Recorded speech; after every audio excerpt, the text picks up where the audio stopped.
Hey, if I had to pick,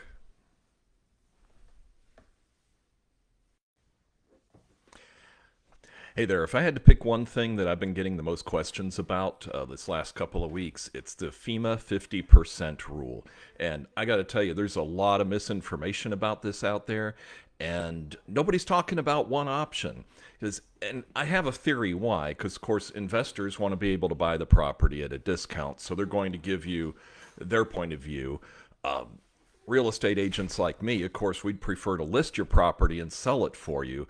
But there's another option that nobody's talking about. And I want to bring it up because, you guys here in the Tampa Bay area where we work, you're our friends and neighbors, and you need to know all the information because sometimes selling isn't really your best option. So I'll give you that at the end. But first, I want to explain to you what the 50% rule is in plain English. So here's the way it works. If your property is damaged more than 50% of the value of the structure, then when you're fixing it, you have to bring it up to current standards. That means in many cases it has to be raised up off of the whatever the mean sea level is for your area, and it has to meet all the present codes. And of course, most of the houses out on the beaches they're not up to the present codes because they're not new. So here's a couple of kickers on it, though. It's 50% of the value of the structure. So let's say you paid $500,000 for your house. Well, part of that value is in the land itself, and part of the value is in the structure that's built on that land. So if you're out on the beach, there's a lot of value in that sand that your structure is sitting on. So that doesn't count. It's just the structure itself. So that cuts it back. Then the demolition costs count towards that 50%. And, the truth of the matter is, even without those, almost everybody's going to be over 50% in the value because, these houses were, a lot of them were demolished out there, especially along the beaches. So you're probably thinking to yourself, no way, that's not going to apply to me because I'm going to do the demolition myself. It's not going to cost any money, so that doesn't count. Well, they thought of that already. So what they do is they've got a calculation. They figure out how many feet up you had to cut the drywall, how many linear feet, and they assign a value to that. So even if you're doing it yourself and it doesn't cost you a penny to do it, they're still going to put that against that 50%. And that's that's a real problem. Now that brings up the big issue. So if you're like most folks, you're going to get your $250,000 from FEMA for your insurance and whatever other insurance you might happen to have. It's not going to be enough to rebuild the property. Now, we've got a whole webinar coming up with a friend of mine that's a mortgage expert and a couple other experts. We're going to go over all this in a lot of detail. If you want an invitation to it, it's next week. Just put it in the comments, message me or whatever. I'll be happy to send you an invitation. But I'll give you the quickie down low on it right now. There are loans that can help people who either want to keep their property or people who have demolished properties, but they need to buy something else now to live in where the mortgage for that previous property won't count against them. So there's options for that. Now, of course, nobody's talking about it because that means that you can potentially keep your house or you can go buy something else and not have to be in a panic to sell what you have so you can afford your new home. So anyway, we'll go over all that. We got a webinar coming up. Let me know if you want to go to it. I'm going to try and do one video a day to address. There's all these common questions that have come up because of the hurricanes. So I want to shed some light on it, give you the truth. Of course, if you are thinking about selling, we'd love to help you. But again, you need to know your options because your house is a big asset and you need to make a wise financial decision. The decisions that you guys are making right now could affect your financial picture for the rest of your life. So it's very important to know all your options. So Pat and I are happy to share options with you. The way we see it, there's plenty of business out there. We don't need to, bend anybody's arm to try and get them to sell.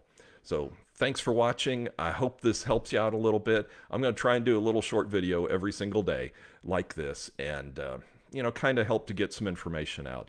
And if you would please share this with people because we need to get all this information out there because, there's the investors and people who want to sell your property, they're just not telling everybody the truth or the whole truth. They're telling the truth, but not the whole truth.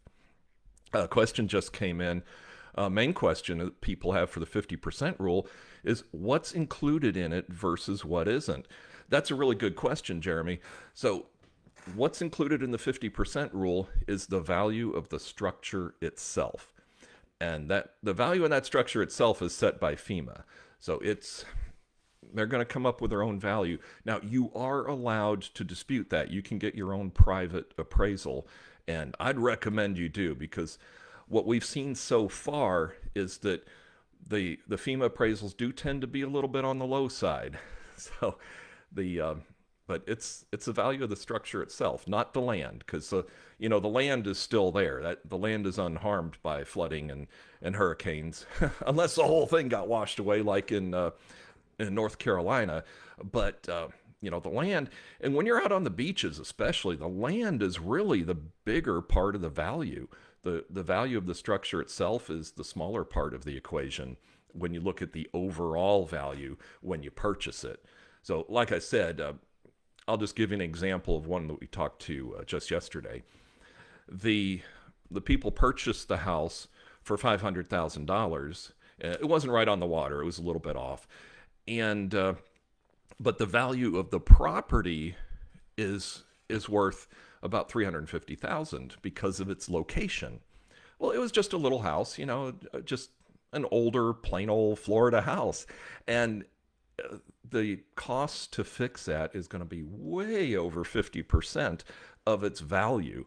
So, they fall under the 50% rule. Jeremy, I hope that answers your question. If not, just type it in the comments. And if any of you other guys have any questions, I'll hang on here for just a minute and answer them if I know. And if I don't know, I'll find out. So anyway, I really appreciate you guys watching. I hope it's helpful to you.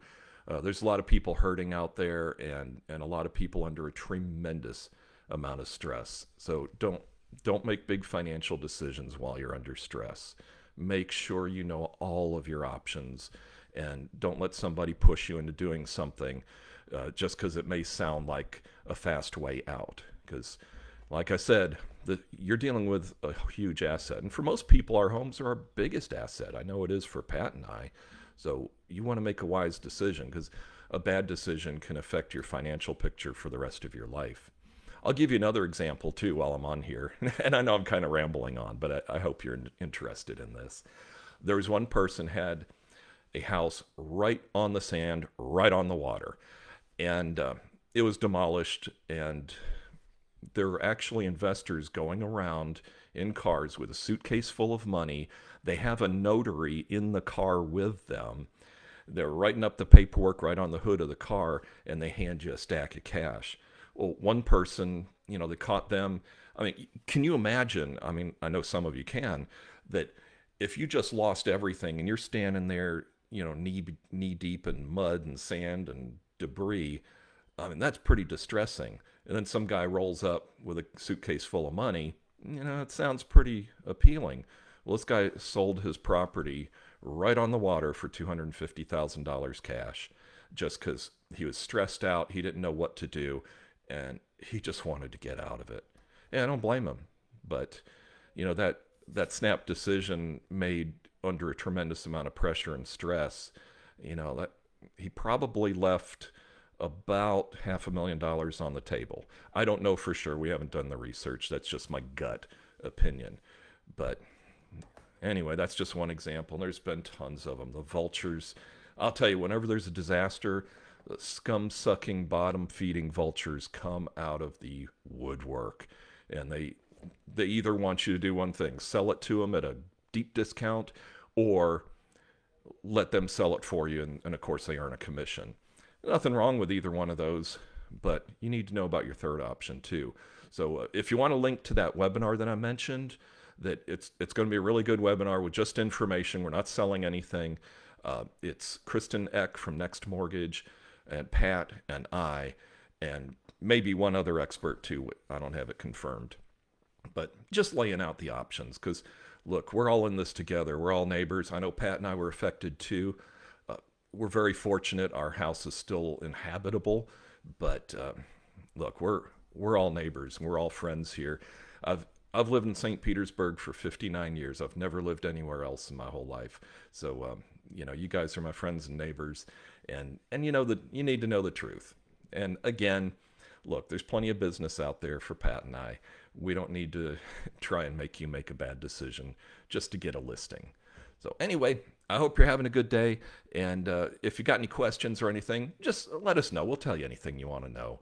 We no strings attached, no pressure. We put humans over houses. That's not just a slogan for us. It's really the way we live our lives. So take care. Thank you for watching. I'm going to do another one tomorrow for the second most asked question. Talk to you soon. Bye-bye.